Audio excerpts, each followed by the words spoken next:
We're rolling. Oh. Buongiorno. Welcome. Oh, that's it. That's it. We're going straight in. Yeah. Welcome to the brand new dub plate, kind of. Dub plate. Yeah. It's almost a world exclusive. Yeah. We're at World Ducati Week in Misano. We've just listened to an hour of quite delicious gossip and been faced with this, which is the brand new Panigale V4S, and we're going to run through some of the top facts from that ejection. Obviously, the elephant in the room, or the big talking point, is the fact that it's now a dual-sided swing arm. I mean, the last time we had this on a Ducati, it was the 999, a bike we're both very familiar with.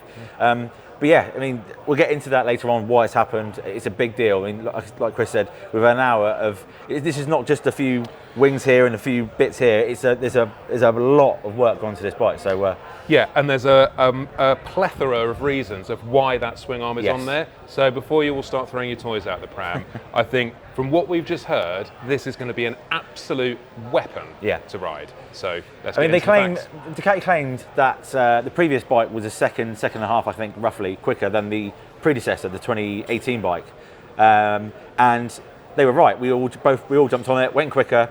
This time they're saying that this bike is a second quicker than the 2022 bike. So, I mean, and that was done by a fast amateur, a pro, and then the test rider Villiers. So, all went about a second quicker. So, regardless of who you are, they reckon this is going to be a second quicker. And well, judging by previous years, then I kind of got to go by that.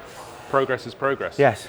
Right. So we'll get into the technicalities in a moment. Let's just have a good old look, because that's what people think, isn't it? They see a bike and go, I want to buy that. It looks amazing. It looks sexy. So, what do you reckon? You're the looky man. You go on. You okay, go I'm looky man. Yes. Yeah. Okay. Yeah. You're the colours and shapes. Yeah. Yeah. I mean, it's obviously an evolution of the older bike. Yeah. They said it has a lot of spacings on the 916. I mean, how true some of that is. That's more the fact it's the 30th anniversary of 916. It's 30th? Yeah. Yeah. Maybe. But I mean, it's got two wheels, it's red, and it's got two headlights.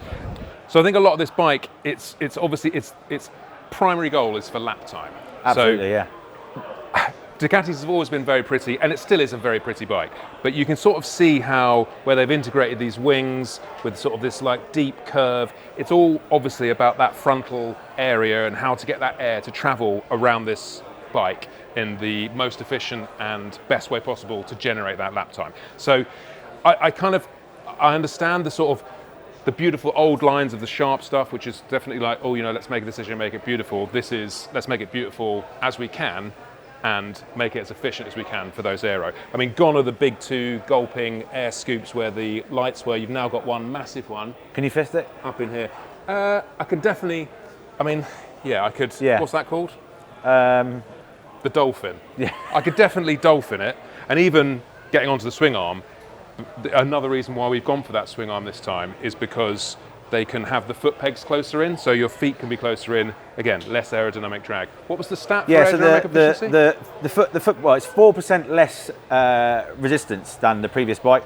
The foot pegs are 10 mil further in, and also you notice. I mean, we rode down on the old bike, the previous model here, and you're kind of stuck in one place, but the seat is longer. It's quite a bit longer, and the seat is wider itself. So, yeah, comfort is also being included here. But yeah, the foot pegs are 10 mil further in, and that obviously helps with ground clearance as well as the fact that with drag. So, but just touching on your point of the front, now you have that one single air intake, whereas before it was two. So now it's just one big gaper. Yeah, and I quite like the way this is. It's almost like race seat-like esque, isn't it? You've got almost this base plate with this sort of foam. It's very track orientated.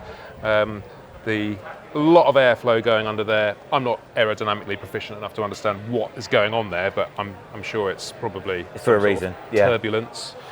Whereas before, though, we sort of mentioned this off camera. The fact now that the wings are now integrated into the fairing, whereas before they were kind of just stuck on, most wings up until the M1000RR. Most wings have just been stuck on. It's almost like let's get the aero. It needs to have wings. It needs to look proper. Whereas now this is kind of and they're body painted. Yeah. Actually, there is a little bit of element of double R about this. I think where this front, of the BMW, where this sort of front lip and this little sort of chin bit goes, whether it's as all out pretty and striking as the previous one, I'm not quite convinced yet, but seeing anything for the first time, it's like, I don't know. I mean, I'm seeing it in the flesh now and taking it all in. I'm actually excited for the dual-sided thing because Yeah. it's more, there's a reason why you don't see single-sided swing arms in MotoGP. Now Ducati have gone, well, if it's not working, no one does it in MotoGP, let's make the best possible bike we can, scrap fashion over form, and make the best bike possible. So. Yeah, it does feel that is quite a key point of this bike, is the function, getting the function right, and then making it look as best as you possibly can with those parameters. So, numbers-wise, it's 2 kilograms lighter. Now, a lot of that, the swing arm is 2.7 kilos lighter than the old swing arm, which is a massive amount. But of course, you've got things like, the engine is lighter, the brakes are lighter. There's lots of things that are lighter. Now, obviously, the engine is Euro 5 plus homologated, and the wheels as well. The wheels are much lighter, aren't they? Yes. And they're made by Ducati apparently, although they look pretty much identical to Marquezine Piega R's. Do they? Yeah, very similar. Similar, as in they've got. But they've even got the same sort of indentation. Anyway, they may well I don't know, whatever. Yeah, 0.5 of a horsepower more. Ducati love that, don't they? A little 0.5 horsepower. So now it's for what? Okay, sorry. So it's 216 horsepower rather than 215.5 as it was for the previous model. But it's lost weight. Lost weight, the power to weight ratio has improved. Yes. Okay. What was your standout feature from the presentation? The bit that goes bing in your mind? I mean, it's all about the swing arm because there's lots of reasons why. I mean, look at it. it's huge. Look, you could put, if you're worried about your bike getting nicked, you could put a bloody scaffold pole in there. Yeah. I think it's great, and I genuinely think it's a really attractive piece of design. I like it. Yeah.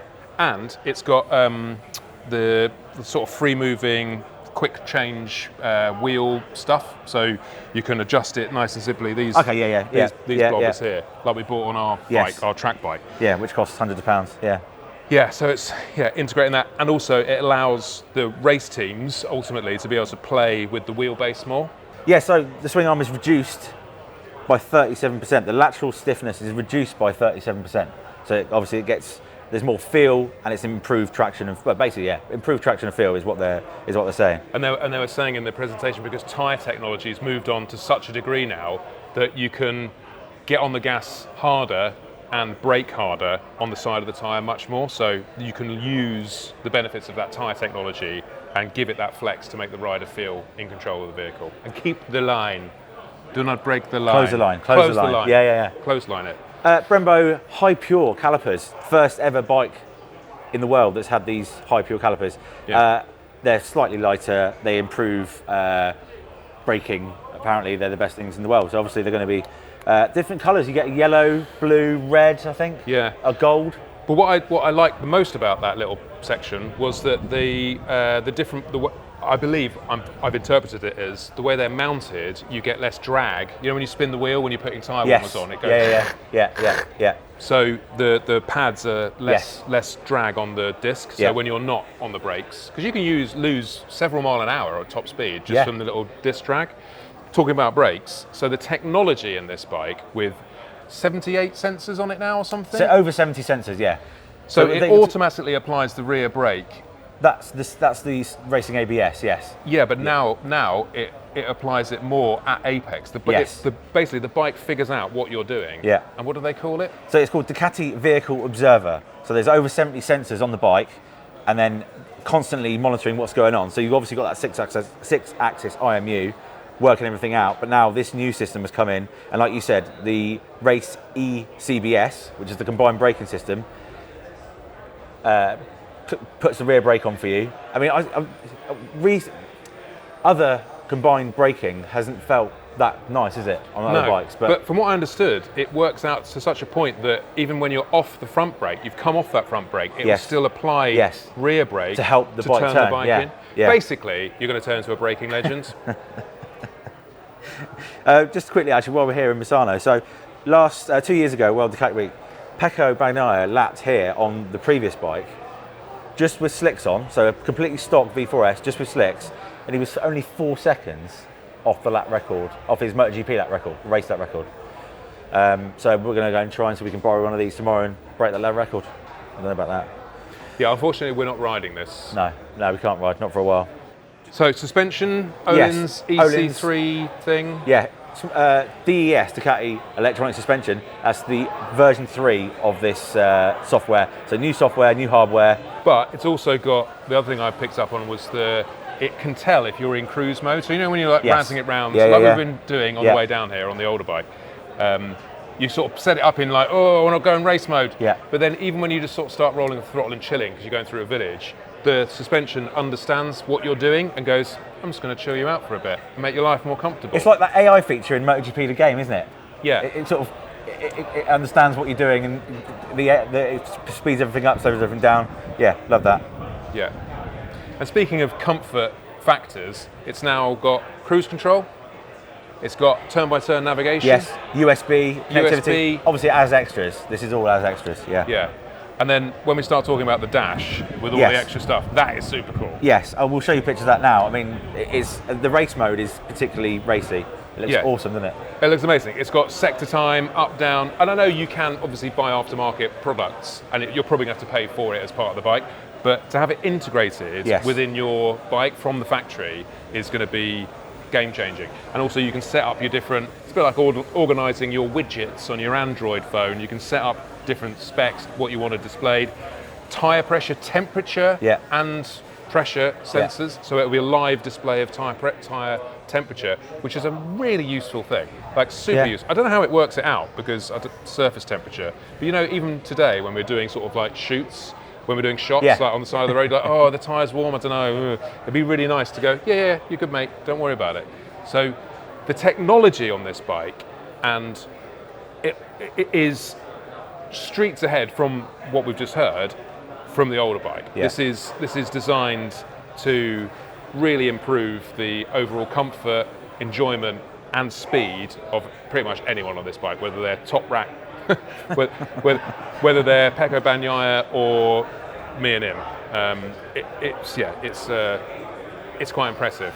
So the swing arm then, Ducati Course Engineers, that's the reason why this bike, this swing arm is here. It's not because they wanted it to look better or cause an uproar, or this is here purely because Ducati Course Engineers wanted to go faster, wanted to better, wanted to work with the tyre. So as the Pirelli tyres have worked over the years, evolved over the years, they've got stiffer, and there's new sizes, and now the single-sided swing arm just doesn't cut it. So this is the reason why we've got the swing arm. As I said, it's lateral stiffness is reduced by 37%.